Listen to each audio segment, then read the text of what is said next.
નમસ્કાર મિત્રો, રૂપાલાનો વિરોધનો ઢોલ 15 દિવસથી વાગી રહ્યો છે.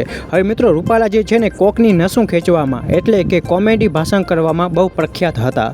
હવે મિત્રો એવું પણ કહી શકાય રૂપાલાની બધી પથારી ફરી ગઈ છે, કેમ કે રૂપાલાએ ક્ષત્રિય સમાજ વિશે એક ખરાબ નિવેદન આપ્યું હતું. મિત્રો તમને ખબર ન હોય તો હું ફરીથી જણાવી દઉં.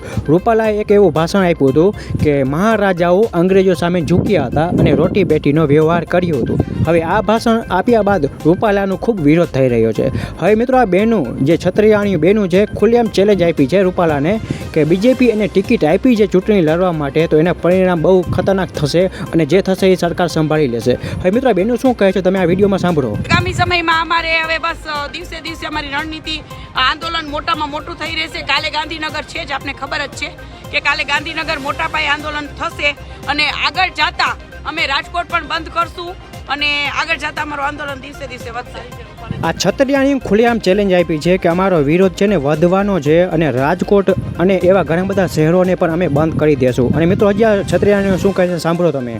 અમારી માંગ તો રૂપાલાભાઈને ટિકિટ આજે પણ નહીં કાલે પણ નહીં.